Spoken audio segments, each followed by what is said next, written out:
Hello students, आज हम BSc part 3 के इनऑर्गेनिक केमिस्ट्री के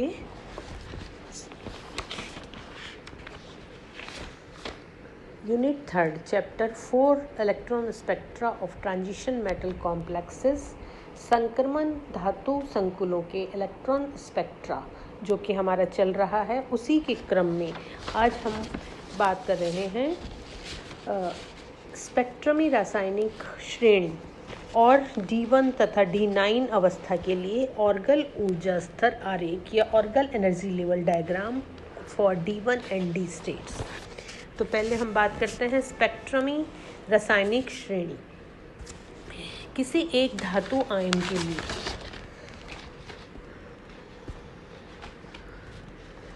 निर्मित संकुलों में बढ़ते हुए डेल्टा मानों के क्रम में लिगेंडों को व्यवस्थित करने पर जो श्रृंखला प्राप्त होती है उसे लिगेंडों की फाइन सुचिड़ा या फाइन स्पेक्ट्रमी रासायनिक श्रेणी या स्पेक्ट्रमी रासायनिक श्रेणी कहते हैं।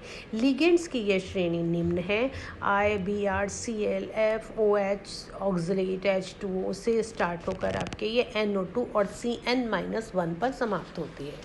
उपरोक्त श्रेणी से स्पष्ट है कि किसी विशेष धातु आयन के साथ उपयुक्त लिगेंडों के साथ निर्मित संकुलों के I- के अनुरूपी डेल्टा का मान न्यूनतम होगा तथा हैलाइड आयन के आकार घटने के साथ डेल्टा का मान बढ़ता जाएगा तथा अंततः NO2- और Cn- के लिए इसका मान अधिकतम हो जाएगा, जो कि हमारी इस स्पेक्ट्रोस्कोपी सीरीज में सबसे अंत में आते हैं।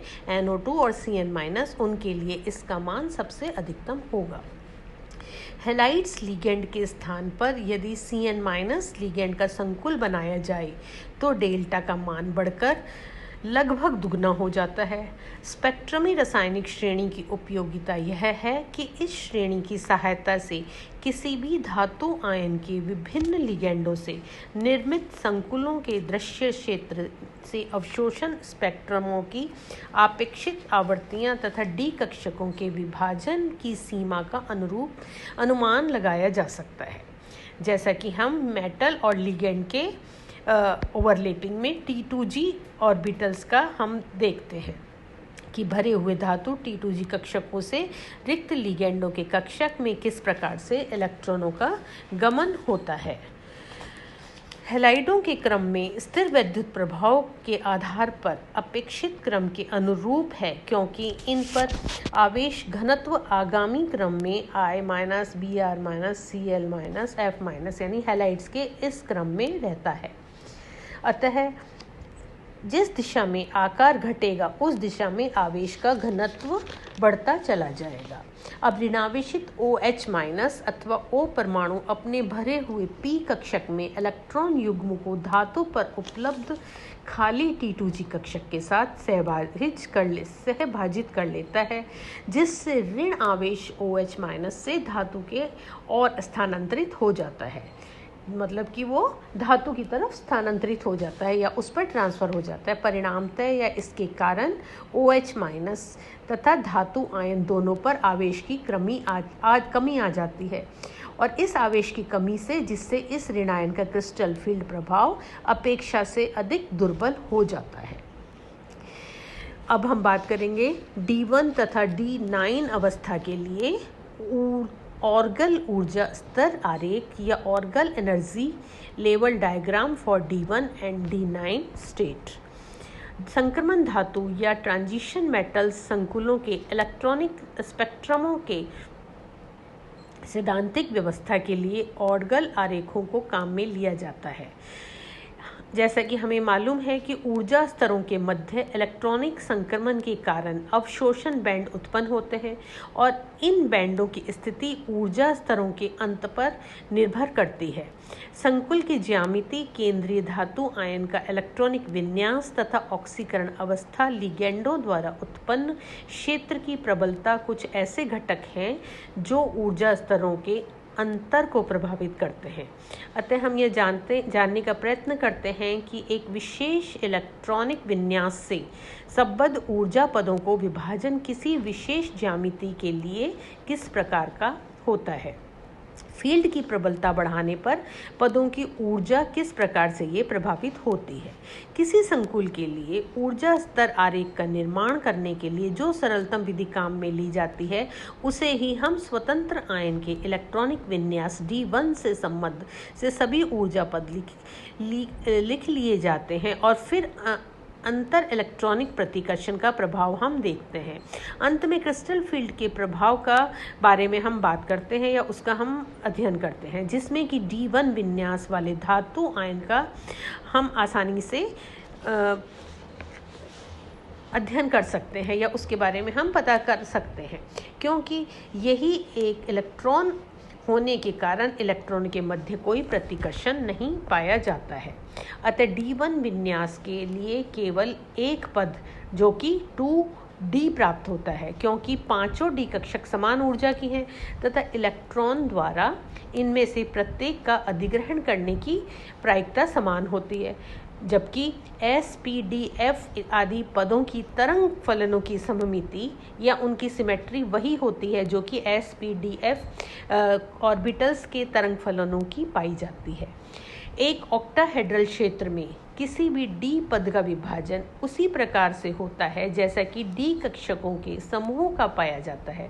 हम जैसा पहले देख चुके हैं कि ऑक्टाहेड्रल या अष्टफलकीय क्षेत्र में दुर्बल हो या प्रबल पांचों D कक्षकों का विभाजन निम्न ऊर्जा के 3 समभ्रंश T2G कक्षकों में तथा उच्च ऊर्जा स्तर के 2 समभ्रंश EG कक्षकों में हो जाता है। अतः 2D पद पर इसी प्रकार अष्टफलकीय क्षेत्र 2T2G तथा 2EG पदों में विभाजित हो जाएगा। इन पदों की ऊर्जा क्षेत्र की प्रबलता पर निर्भर करती है। अतः पदों की ऊर्जा तथा क्रिस्टल फील्ड की प्रबलता को चिन्हित करने वाला यह सहसंबंध आरेख या जिस आरेख के द्वारा या जिस चित्र के द्वारा या जिस डायग्राम के द्वारा हम इसको बता सकते हैं या जिसके द्वारा हम उसको चित्रित कर सकते हैं, उसको ही हम सहसंबंध आरेख या कोरिलेशन डायग्राम को ही ऑर्गल आरेख कहते हैं। अन्य आरेखों की तुलना में ऑर्गल आरेख अधिक सरल होते हैं, क्योंकि यह केवल उन ऊर्जा पदों की सम्मिलित किया जाता है जिनकी बहुलता उतनी ही होती है जितनी की निम्नतम अवस्था की होती है। अर्थात यहाँ किसी भी इलेक्ट्रॉनिक विन्यास के लिए ऊर्जा पदों का आरेख भी शामिल नहीं किया जा सकता।